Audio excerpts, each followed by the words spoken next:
ऐसा कोई क्षेत्र नहीं है जहां शंकर जी का पुराना स्थान ना। कहीं दूधेश्वर महादेव, कहीं कपालेश्वर महादेव, कहीं ब्रह्मेश्वर महादेव, कहीं छेश्वर महादेव, कहीं डोलेश्वर महादेव, ऐसे कई महादेव के मंदिर नेपाल देश के अंतर्गत हैं।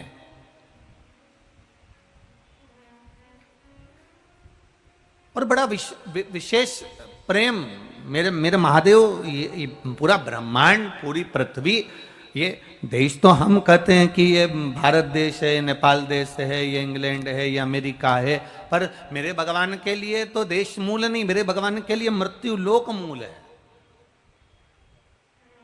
पृथ्वी मूल है।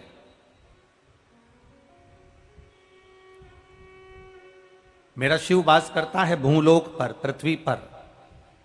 ब्रह्मा ब्रह्मलोक में रहते हैं, इंद्र इंद्रलोक में रहते हैं, भगवान नारायण वैकुंठ लोक में रहते हैं। पर मेरे देव अधिदेव महादेव जिस भूमि पर निवास करते हैं वो साधारण सी भूमि नहीं, वो मृत्यु लोक, शिवलोक, भगवान शंकर का कैलाश धाम, यही पृथ्वी पर है, यही पृथ्वी।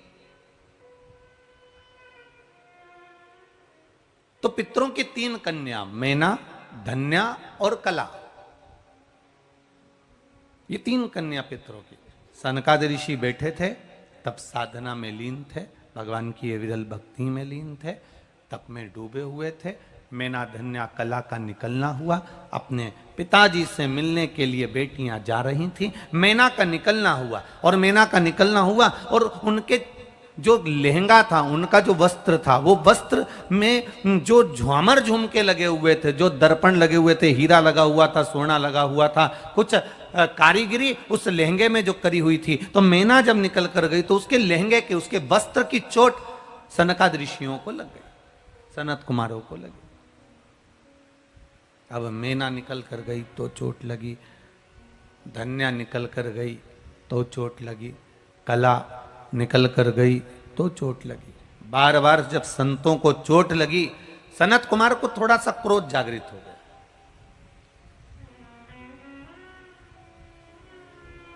थोड़ा सा क्रोध आया, हो जाता है।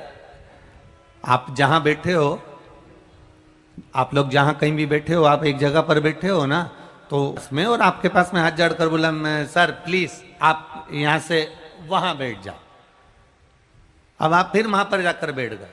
जैसे शादी में, अब जब आजकल तो होटलों से शादी हो जाती है, बड़े बड़े भवन बन जाते हैं। पहले शादियों में, जब गांव खेड़े में शादियां होती थी, छोटे छोटे क्षेत्रों में शादी होती थी, तो ऐसा गद्दों का और रजाई का ढेर लगा दिया जाता था। और गद्दे रजाई का ढेर लगाकर सब कोई, आधो को इधर सुला दिया, आधो को उधर सुला दिया, टेंट लगाया, उसमें सब, ठंड का समय, भयंकर ठंड, और सबको वहां सुलाने के लिए गादी और रजाई दे दी। अब रजाई दे दी, बेचारे चार बुजुर्ग, अब चार बुजुर्ग लोग अब इधर जाकर सो गए।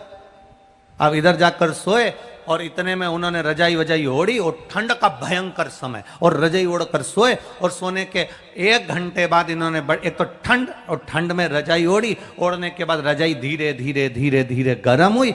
अब गर्म होते से ही थोड़ी देर गर्म हुई, इतने में 2-3 लड़के आए, और लड़कों ने आकर कहा, नहीं दादाजी, नहीं दादाजी, आप यहाँ नहीं सोओगे, ये कमरा तो हमारा है, हम यहाँ सोएंगे। अब दादाजी उठकर रजाई छोड़कर दूसरी जगह चले गए। अब दूसरी जगह उन्होंने फिर बेचारों ने रजाई ली। अब ठंड का समय, अब बड़ी मुश्किल से फिर रजाई ओढ़ी। अब रजाई आधा 1 घंटा में फिर गर्म हुई। इतने में लड़कियां आ गई, छोरियां आ गई। अब लड़कियों ने आकर कहा, नहीं दादाजी, नहीं दादाजी, हम यहाँ पर रहेंगे, तुम दूसरी जगह चले जाओ। अब दादाजी फिर रजाई उठाए, फिर गादी उठाए, फिर तीसरी जगह बिछाई, तीसरी जगह बिछाई, फिर रजाई उन्होंने 1 घंटे में गर्म करी ओढ़कर, क्योंकि रजाई भी ठंडी और ठंड का समय, बड़ी मुश्किल से रजाई फिर गर्म करी, और गर्म करी, फिर कहीं का आ गया, और चौथी बार फिर दादाजी आपको उधर जाना पड़ेगा, उधर बैठना पड़ेगा। दादाजी ने फिर गद्दा बिछाया, फिर रजाई ओढ़ी, और रजाई फिर बड़ी मुश्किल से 1 घंटे में गर्म हुई। अब की बार कोई आने के गया, आकर कहा, दादाजी आपको वहां जाकर बैठना पड़ेगा। इतने में तो दादाजी को गुस्सा आ गया,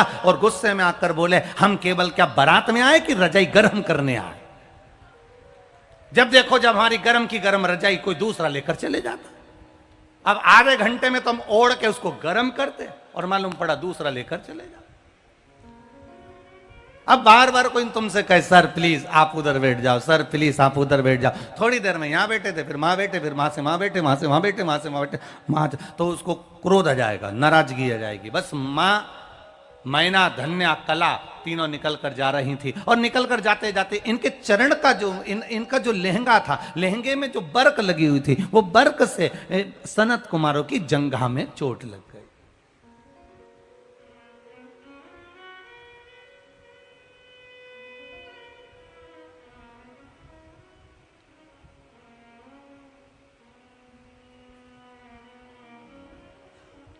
और जो जंघा में चोट लगी, जो जंघा में चोट लगी, बस सनत कुमारों को क्रोध आ गया, और सनत कुमारों को क्रोध आया और उन्होंने कह दिया, मैना, धन्या, कला, तुम पितरों की 3 बेटियां हो और पितृलोक में रह रही हो। दुनिया का सबसे सुंदर लोक है पितृलोक।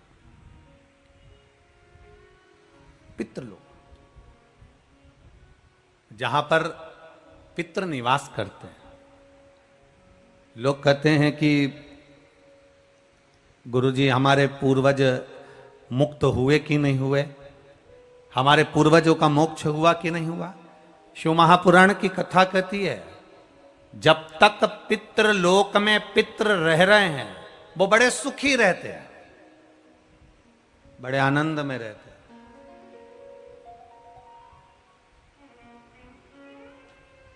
और पितृलोक में पितृ कब तक आनंद में रहते हैं, पितृलोक में पितृ कब तक सुख से रहते हैं। शिव महापुराण की कथा कहती है कि कोई परिवार का एक व्यक्ति भी अगर जीवन में एक बार शिव महापुराण की कथा सुनने के लिए बैठता है, अब आप लोग तो इतने लोग शिव महापुराण की कथा में नेपाल देश के अंतर्गत भी श्रवण कर रहे हो, आप इतनी संख्या में पहुंचे हो, और शिव महापुराण की कथा जब कोई श्रवण करने के लिए बैठता है, जितनी देर तक शिव महापुराण की कथा में वो कथा सुनने बैठता है, उतनी देर तक उसके घर के पूर्वज जो पितृलोक में रहते हैं, उन पूर्वजों के पास में स्वयं नारायण उनके कंधे पर हाथ रखकर कथा श्रवण करते रहते हैं। स्वयं नारायण। जितनी देर तक आप शिव महापुराण की कथा में बैठे हो, जितनी देर तक भगवान शंकर की कथा का तत्व ग्रहण कर रहे हो, जितनी देर तक बैठकर भगवान शिव के तत्व का स्मरण कर रहे हो, भगवान शंकर की अविरल भक्ति को धारण कर रहे हो, केवल शिव कथा मनुष्य ही नहीं श्रवण करता। शिव महापुराण की कथा कहती है, देवता भी शिव महापुराण की कथा को श्रवण करने के लिए मृत्यु लोक में आकर जहां तहां विराजमान होकर शिव तत्व को श्रवण करना चाहते हैं। ये शिव तत्व है।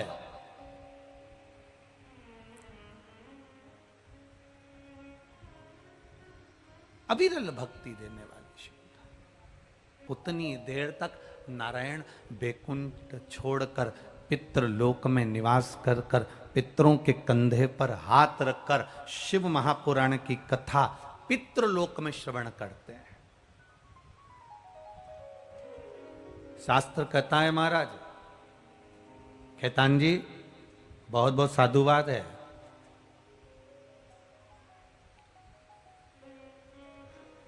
शिव महापुराण अगर कोई ना भी पढ़े ना, और उज्जैन महाकाल की नगरी में ऋण मुक्तेश्वर मंदिर पर जाकर एक दीवार पर पत्थर से अंकित है,